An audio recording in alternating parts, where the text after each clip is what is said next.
everyone. If you're new here, welcome. My name is Keisha and today I'm going to be doing the mid-year book freakout tag.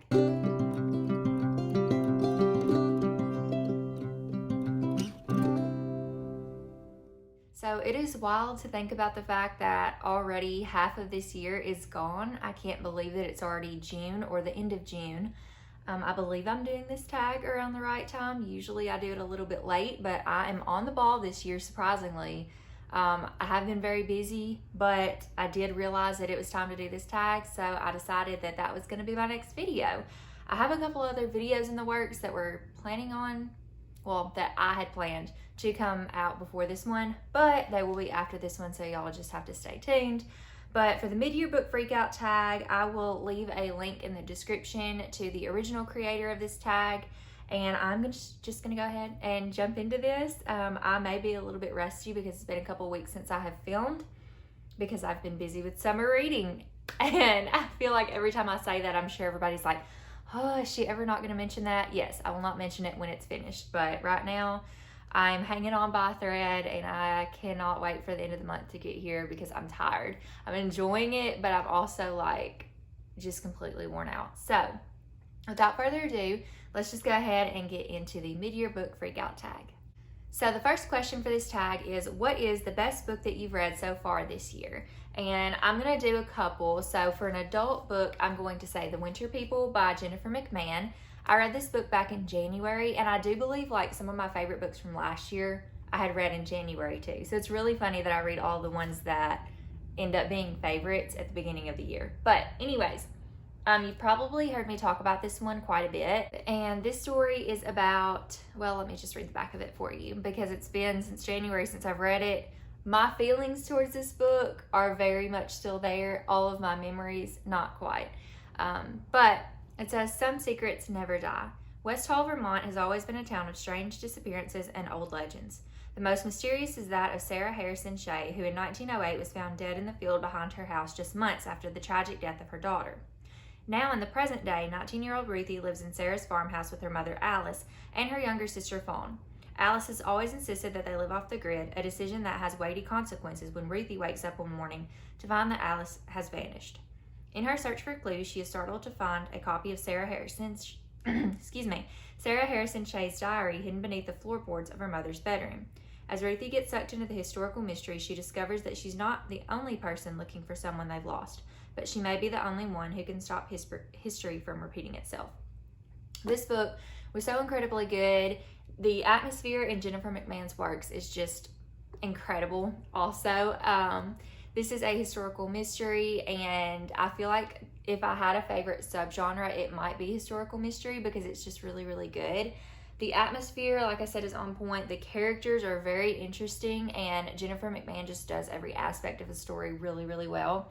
I can remember pieces of this story in my head, like the visuals that I had when I was reading this, more specifically if you've read this, what was happening towards the end when things came together and people go to certain areas. I can't say this and it sound good because spoilers, but yeah, I thought it was really well done. I really need to reread it because I'm starting to forget it, but I do that when I read a lot of books, and I've read 80 books this year so far. So I had only intended to read 50, but here we are. This is just a great book. I am not going to pitch it super well right now because I'm tired, but please just trust me. This is a really good one. It's paranormal. It's a little bit out there on the paranormal side, but I did really enjoy reading it. And like I said, it's kind of like a slow, quick read, if that makes sense. Like it's a little bit of a slower writing, but the book did not take me that long to finish. So I do recommend this one. I ended up giving it, I think, 4.5 stars, but I bumped it later on to 5. So this would be my favorite adult book that I've read so far this year. And then I have a tie for middle grade because I literally, like, I read these back to back and I cannot decide which one that I like better. So A Place to Hang the Moon by Kate Albus and Until Tomorrow, Mr. Marsworth by Sheila O'Connor. Both of these are middle grade historical fictions, and both of these felt like a warm hug. Both of them made me cry to an extent. Both of them were just great. So A Place to Hang the Moon is the one that I describe most often as a warm hug. This follows 3 orphans who have been evacuated to the London countryside. They have recently lost their grandmother and they have no family, and so they are evacuated, but with hopes to find a family with someone that they are living with during the evacuation process, because they rehomed these children temporarily during the war. And this does take place during World War II. And so, yeah, this is a great book. There were parts that made me laugh, parts that made me cry, parts that made me frustrated with the characters, not so much these characters as some of the characters that they met along the way. But this involves a librarian, so there's books involved, obviously. And yeah, I don't know, there's lots of things that I love about this book. It is one of my favorites, and I highly recommend it. Like, if you like historical fiction or not, please read this. I have already recommended this to some other children at my library, as well as some adults that have read it and enjoyed it as well. And then I have Until Tomorrow, Mr. Marsworth, which I equally love just as much, if not more. I don't know. I can't decide. But this is written in letters, which I absolutely loved, between Mr. Marsworth and Renee Kelly. I cannot talk today. Renee Kelly is an 11-year-old girl who has just started a new paper route. Her mom has passed away, and now she is living with her grandmother and her 2 brothers while her dad is off working to pay off her mom's medical bills. And she ends up going on this new paper route and meets the town recluse, Mr. Marsworth, through letters. Because he is a recluse, he does not come out to see her, so she leaves him letters in his milk crate, and they exchange letters throughout the entire book. Also, this book takes place during the Vietnam War, and Renee Kelly's brother Billy is possibly going to have to join the draft for this, and she does not want him to go, so she starts talking to Mr. Marsworth about all of this. And Mr. Marsworth is a pacifist or anti-war, and so that creates a very interesting dynamic. But there's also more to the story than you know at the beginning, and I knew there was a mystery going on along the way. I had all kinds of little guesses here and there, but it's so good. It's so good. So these 3 books are probably the best books I've read so far this year. I can't pick one. I mean, one adult, but these 2 middle grade, I can't pick. So moving on to the next question, it is, what is the best sequel that you've read so far this year? This one was pretty easy for me. I've only read a couple of sequels so far, but I would have to say Dead Voices by Catherine Arden. So this is the author of the Small Spaces series. Small Spaces was the first book, and then Dead Voices is next. And then the next one in the series comes out in the fall, and it is called Dark Waters. So this story follows 3 main characters, 3 children. And the first book, they had a pretty crazy run-in with some creepy scarecrows. And in this book, so that one was more fall, and then this one is more set in the winter time. And it takes place at this ski lodge, this haunted ski lodge. And yeah, I don't have much to say about this. It was really good. It was very creepy. I think this one scared me more than the first one, but they are very, very scary, like for middle grades to me, and maybe a middle grader wouldn't think so, but these books spooked me. So I highly recommend them. If you like Goosebumps, you'll probably like these. I do think these are a little bit scarier than Goosebumps, but I did really enjoy them. Yeah, so this is probably my favorite sequel of the year so far. And then the next question is, what is a new release that you haven't read yet but that you want to? And I'm really bummed to say that I have not read this yet, because I've had it in my possession for almost a week, but I'm beat right now, and I have not read a book in a few weeks because I'm tired. And so I'm not in the greatest reading mood. You might be able to tell, but I am so ready to be back in the groove of reading and filming and all the things, because I have awesome things coming, but I'm struggling. So the book that I'm talking about that is my most anticipated release, or not most of it.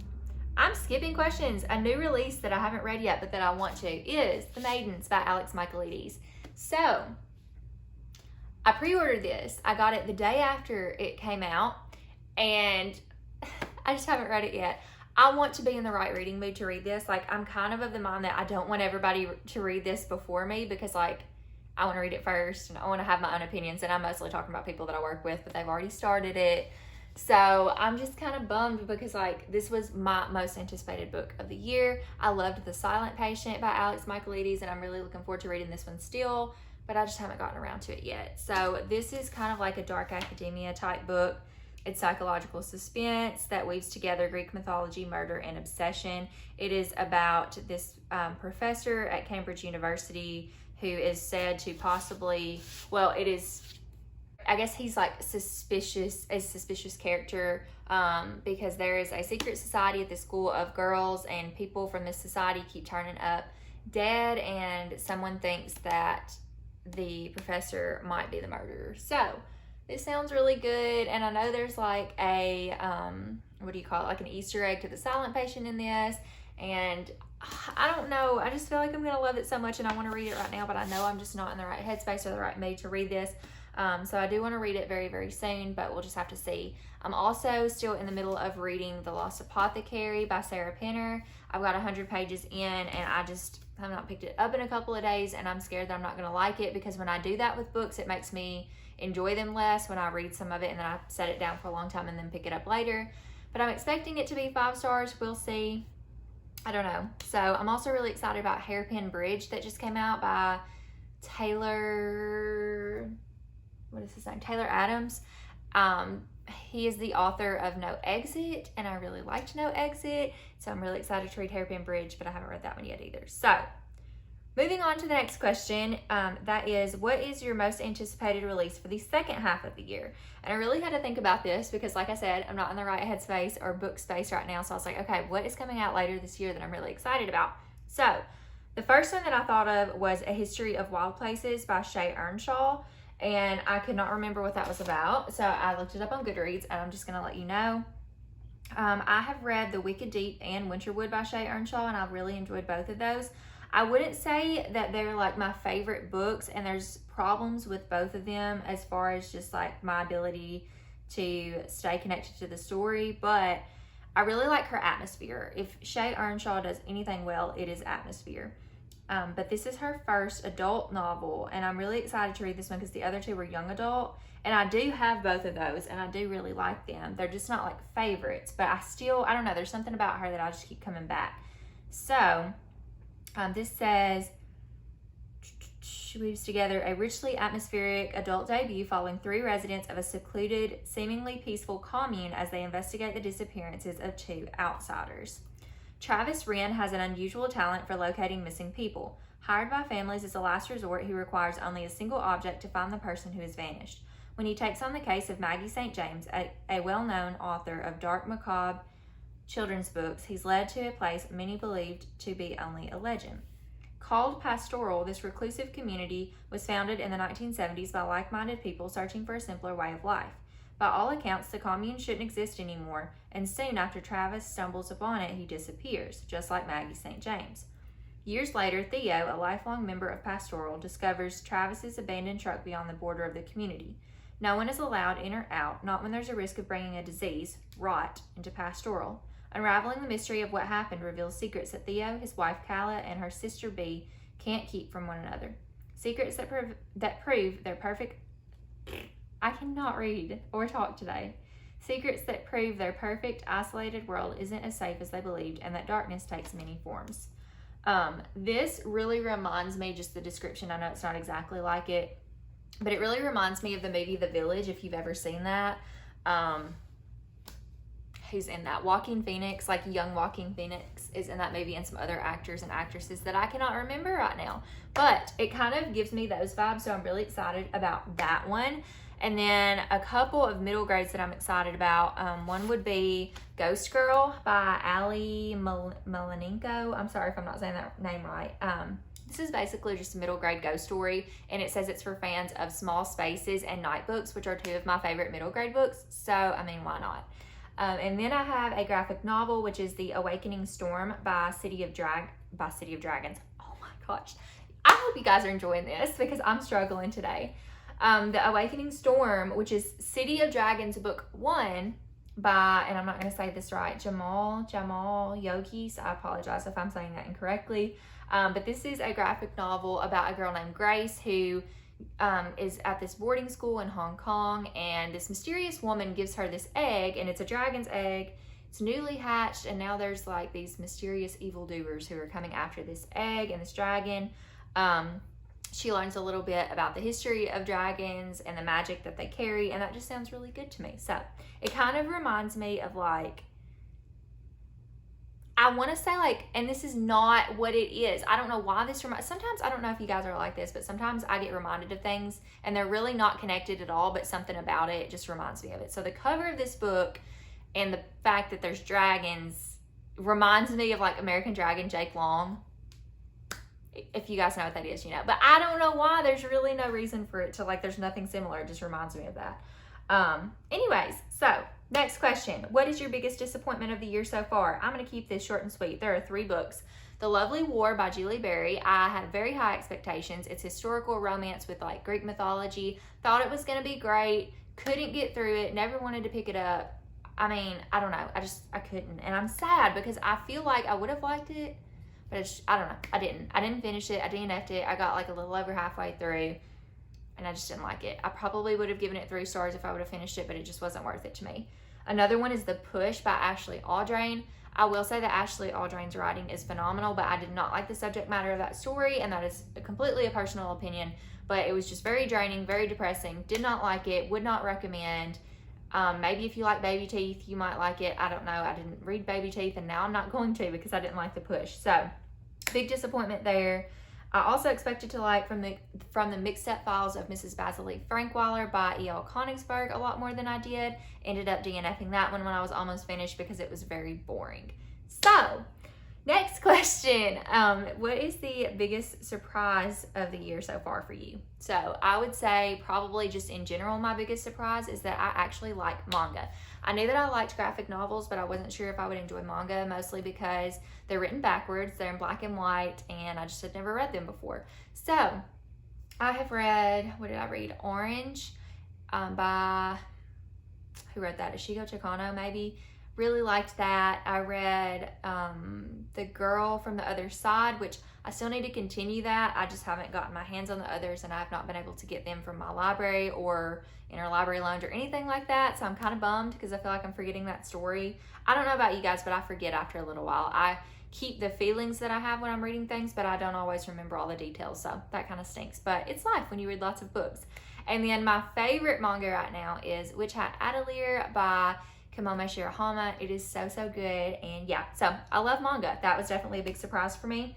But as far as books go, I would probably say Amal Unbound by Aisha Saeed was a really big surprise for me. This book has a beautiful cover, and the synopsis to me just kind of was very, I don't want to say boring, but it didn't pique my interest. It just seemed like a very general story, like a contemporary, like in Japanese literature, it would be slice of life, just main everyday life type stuff for these people, which this is following a Pakistani girl named Amal, and she ends up being thrown into indentured servitude.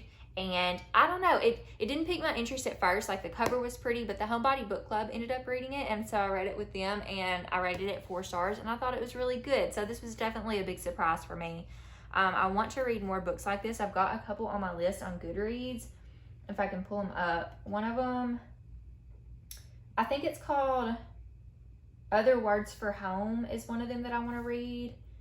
Just that involves, like, I believe that's still Pakistani people. But I'm trying to, like, diversify my reading as far as, like, I don't want to read books that don't interest me, but I still want to read books that are, like, about different cultures and things. I'm trying to find this other one. I can't remember what it was. It's got like 2 sisters or 2 girls, not 2 sisters, 2 girls on the front of it. And I think that they go to the same school, but they're from like, oh, I found it. It's called 1,000 Questions. Okay. So, set against the backdrop of Karachi, I don't know if I'm saying that right, Pakistan.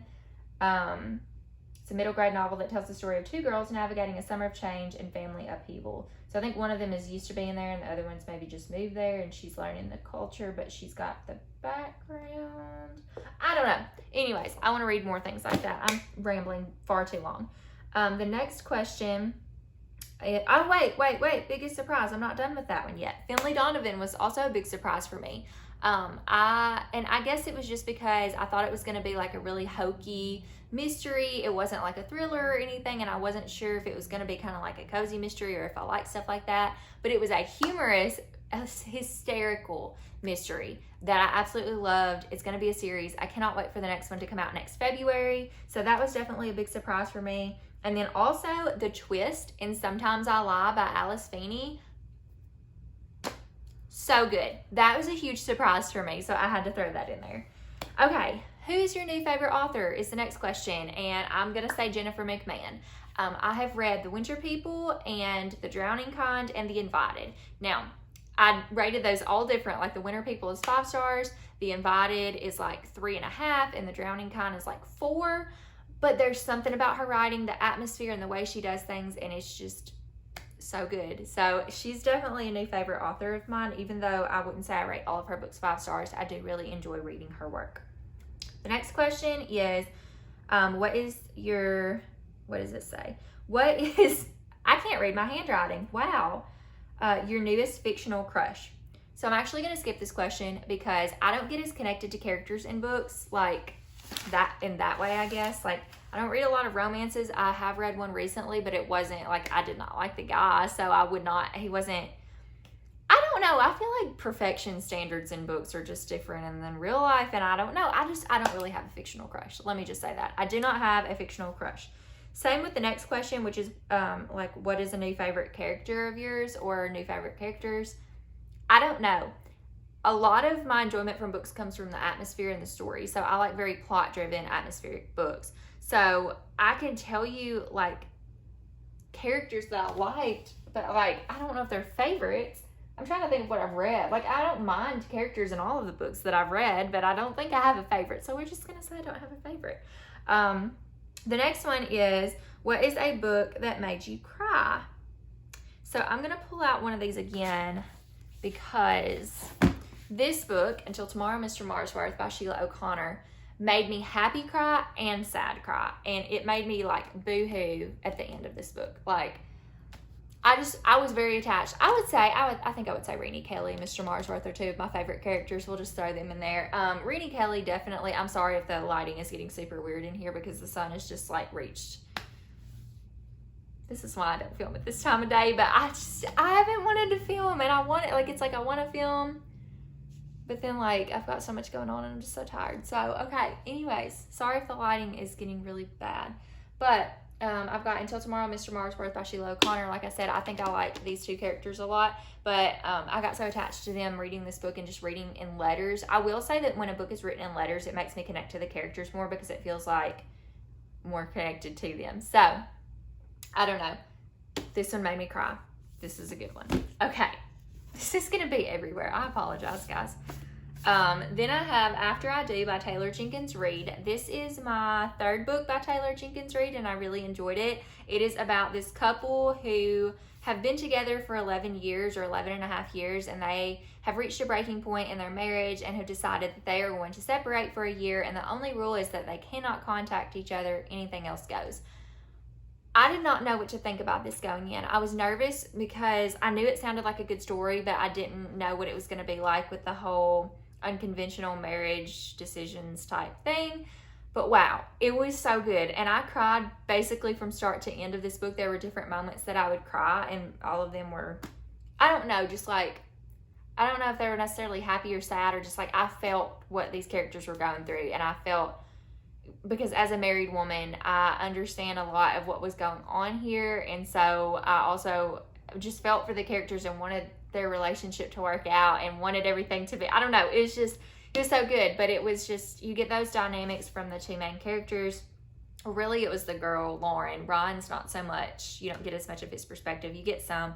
But then Lauren's family, you get a lot from there too. And it's so good. This is one of my favorite books of the year so far. And actually, it might be, it's really close to the top because I'm like not skeptical. Wow, English today. Like The Winter People is one of my favorite books, or like the best book that I've read so far, but this one is like right up there with it. So I have to say that too. Okay, next. What is a book that made you happy? I'm going to use the same books because honestly, this is the book that made me happy. So, a book that made me happy was A Place to Hang the Moon by Kate Albus. This is a warm hug. Wow. A warm hug. Highly recommend it. I did get frustrated at times, but overall, this is like a book that really genuinely makes me happy.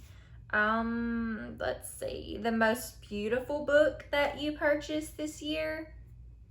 Cop Out, Anne of Green Gables, because this is a beautiful edition. This is a Puffin, I don't know what exactly, Puffin Classics, it's not Puffin Classics, Puffin in Bloom collection. This is a gorgeous copy of Anne of Green Gables, which I still need to read. I read like a condensed version and had no idea that it was condensed. So now I need to read this one. I'm just showing you guys how pretty it is because it's gorgeous. So this is the most beautiful book that I've purchased so far this year. I don't know. This one's really pretty too though. All of them are really pretty. This is such a hard question. Why do people ask these hard questions to us book people that think all the books are pretty? Okay. We are at the last question. Thank goodness, because this is going to be a train wreck. I hope you've enjoyed watching this train wreck. The last question is, what books do you need to read by the end of the year? All of them is the answer. I have a giant bookshelf. Like this behind me is my read shelves. So these are the books that I've read that I own. Now my to be read shelf is like twice the size of this. So all of them, I need to read all of the books. But some of them that I'd really like to get to are Rules for Vanishing by Kate Alice Marshall. I've heard great things about this book. So I want to check this one out probably in the fall. The Shadows Between Us by Tricia Levenseller, I also want to read. I read the Daughter of the Pirate King series or duology, and I thought it was really well written and it was good, but I don't think I like pirate books. So I'm hoping that this one will be good. So I want to read that one this year. Some of these books I've had on my shelves for quite some time, and I'm just kind of ready to like find out if I like them or not, so I can like either keep them or get rid of them. Another book is Nevermore. Somebody is like gasping right now. The Trials of Morgan Crow by Jessica Townsend. As someone who talks a lot about middle grade that has not read this, I'm sure that's like, I'm sorry. I started it and I got in a reading slump and I didn't want to finish it because I had like picked it up and I put it down for a long time. And I told you guys earlier in this video, when I do that, it makes the enjoyment of the book just a little bit less for me. So I wanted to make sure I was going to enjoy it all the way through. So, I feel like I'm trying to figure out if like my face, like my blinds are, it's fine. It's fine. If this ends up being crappy quality, then we're just going to deal with it because I'm here and that's what matters. So, I do need to read this book and I don't know, I'm like really excited about it, but I'm also kind of like, the hype has gone down for me a little bit, or not the hype, but like my excitement for it has kind of dulled out. But I am really excited to read this. I'm sure I'm gonna love it. When I first started reading it, I was like, wow, this reminds me of Harry Potter. Like some of the things that happened at the beginning of the book reminded me of Harry Potter, and I really like Harry Potter. So I've heard it's like a mix between Harry Potter and Alice in Wonderland, so I'm really excited to get to that one. I need to quit rambling so I can finish this video. Another one is The Betrothed by Kira Cass. I'm almost positive that I'm not going to like this book because it has 2 stars on Goodreads. And to have an average rating on Goodreads that's 2 stars, just, it doesn't give me high hopes. But I want to read it. And it's pretty. I'm so upset because this book is so stinking pretty. And it's like gold shimmery. It makes me upset. But I need to read it so I know if I like it or not, and if I don't like it, then I can get rid of it. But I'm not going to get rid of it until I read it because it's short, and I should be able to do this. I loved Kira Cass's The Selection series, but now I don't know if I'm going to like this, so we'll see. One of the last books, which is by far not the last book that I need to read this year, but I'm going to say Sorcery of Thorns by Margaret Rogerson because this book has been on my TBR for 2 or 3 years. I've owned it for like 2 years. It has been one of my most anticipated books to read just in general for a really long time, but I haven't picked it up. And I feel like I've kind of gotten out of young adult fantasy, so I'm kind of scared to pick it up at this point. I think I'm going to like it, but at this point I think it would surprise me just because my like enjoyment or excitement for it has gone down. But I do still really want to read this one. I think I will enjoy it, hopefully, but we'll see. So that is the mid-year book freakout tag, and I would definitely say this has been like a freak out type video because it's been a train wreck. I could not speak. I could not read. Jovi is shaking in the background now. Like, it's fine. Sometimes I think it's important for us to just like showing up is the best thing we could do sometimes. And I will say that this summer so far has been really hard for me just for as far as like my mental health, my physical health, my just energy overall. I have taken on a lot more than I I mean, I'm handling it. Just, am I always handling it well? No.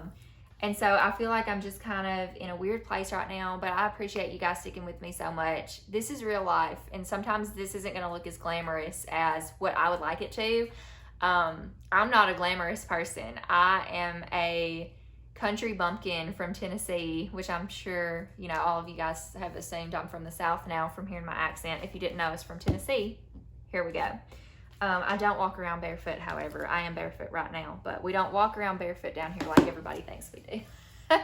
But anyways, yes, I'm not glamorous by any means. This is life, and Jovi's coming into the picture not wanting to play. I'm just gonna let her. There's no sense in editing out every part of our lives that are imperfect. So here's Jovi, my imperfect puppy, whom I love so much. But you know what? It's fine. It's fine. You guys get a peep into real life, and like I said, sometimes it's just good for us to show up. I've really been wanting to film, and I have not had the energy to sit down and film, and today I have the energy, well, kind of, to sit down and film, but it was the end of the day. I have really crappy lighting right now. Sometimes that's just life. And once I sit down and film, I actually really enjoy it, and when I edit, I really enjoy it. It's just getting myself ready and getting myself to sit down, especially on the weekends right now with how busy I've been during the work week. So sorry for all the rambles today, but thank you so much for sticking with me and supporting my channel and supporting what I do and talking to me about books, because that's why I'm here. I'm here to make friends, make bookish friends, talk to people about books, and yeah. So thank you guys so much for watching this video. If you liked it, go ahead and hit the like button. And if you want to see more videos from me, you can hit the subscribe button and the bell down below to get notifications whenever I post a new video. Thank you guys again for watching, and I will see you in my next video. Bye, friends.